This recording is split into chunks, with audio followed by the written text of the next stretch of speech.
Jean-Yves a évoqué tout à l'heure sur la position dans notre nouvelle région, Alsace, Lorraine, Champagne-Ardenne, des Lorrains. Cette position-là, elle ne peut être la seule à l'échelle de cette nouvelle région qui ne connaisse pas le croisement entre son réseau de transport régional et la grande vitesse. Pourquoi ce qui est une évidence en Champagne-Ardenne, lorsqu'on construit la gare Champagne-Ardenne TGV raccordée par le TER et même par les transports urbains à la gare de Reims? Pourquoi lorsque Strasbourg, qui est par définition une gare urbaine, une gare à grande vitesse, une gare d'interconnexion aussi bien sur l'axe nord-sud que sur l'axe est-ouest, et qui donne donc la possibilité aux Alsaciens de voir se croiser le réseau régional et le réseau à grande vitesse, pourquoi ce qui est légitime, juste, valable en Champagne-Ardenne et en Alsace serait incongru en Lorraine? Faudrait-il condamner les Lorrains à être le cul-de-sac, et tous les Lorrains, du nord comme du sud, le cul-de-sac de notre nouvelle région, parce que nous ne respecterions pas les engagements que nous avons pris lorsqu'a été décidée la construction de la ligne à grande vitesse Est? Je crois que nous ferions là une erreur, pas pour nous, mais vraiment une erreur durable, parce qu'il n'y aura pas de nouvelle occasion de faire Vandières.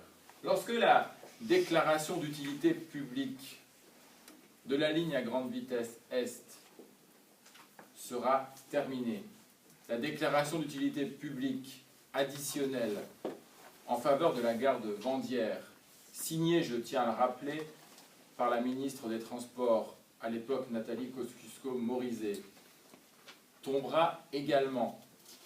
Donc si nous n'engageons pas les travaux pour Vandières aujourd'hui dans le cadre du financement affecté qu'a rappelé Jean-Pierre Masseret, il n'y aura jamais Vandières. Et les Lorrains ne connaîtront jamais le croisement de leur réseau TER et de la grande vitesse. Et cette erreur, on en a connu d'autres en Lorraine, vous pourriez vous en émouvoir, mais nous ne sommes pas condamnés à répéter inlassablement les mêmes erreurs de l'histoire. La responsabilité qui est la nôtre, Meusiens, Meurthe-et-Mosellan, Mosellan, Vosgiens, est d'agir dans l'intérêt général de la région. Je réfute totalement l'idée qu'il y aurait un département contre les autres. Parce que les Mosellans ont intérêt à Vandières. Et les Meurthe-et-Mosellans, comme les Vosgiens, comme les Meusiens, ont intérêt à Vandières. Demain, Vandières sera aussi utile à un habitant de Thionville qui souhaite rejoindre Roissy-Charles de Gaulle, qu'à un habitant de Saint-Dié qui souhaite rejoindre Bordeaux, qu'à un habitant de Toul qui souhaite rejoindre Francfort, qu'à un habitant de Bar-le-Duc qui souhaite rejoindre Nantes.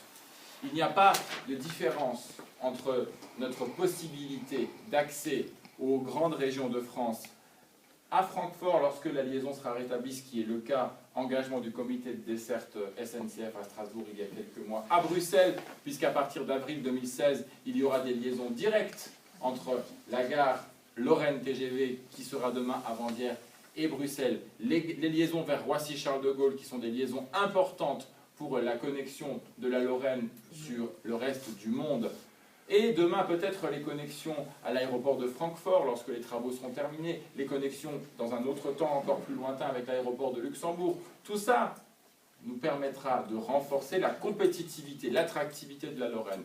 Vous connaissez tous, parce que ça vous est déjà tous arrivé, d'aller chercher quelqu'un à Lorraine TGV, d'emmener quelqu'un à Lorraine TGV et de voir les commentaires interrogatifs, pour le moins, de celles et ceux qui arrivent là et qui se demandent où ils arrivent. Et lorsqu'on s'appuie sur la Cour des comptes, c'est là où ceux qui s'opposent à Vandières devraient lire le rapport de la Cour des comptes en entier. Parce que quand on s'appuie sur le rapport de la Cour des comptes pour critiquer Vandières, la Cour des comptes critique Louvigny, la Cour des comptes dénonce les gares plantées au milieu de nulle part, les gares qui ne sont connectées à rien. C'est ça que dénonce la Cour des comptes. Alors parce qu'une erreur a été commise il y a quelques années, il faudrait maintenant l'acter pour toujours. Est-ce ça le sens de la responsabilité politique et publique? Nous sommes là pour agir pour les générations futures, tout le monde l'a rappelé, cet engagement-là doit être tenu.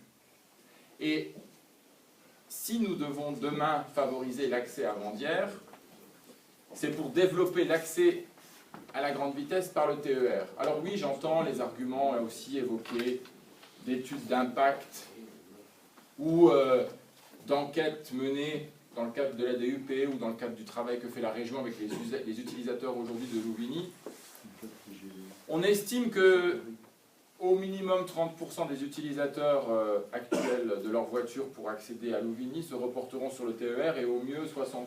Et c'est simplement la photographie d'aujourd'hui. Ça veut dire qu'au moment où rien n'est en service, on a déjà entre 1/3 et 2/3 des utilisateurs de la gare d'interconnexion qui sont prêts à se reporter sur le TER pour y accéder. C'est donc une véritable perspective d'avenir parce que ça n'est même pas encore en service, ça n'est pas encore connu des Lorrains.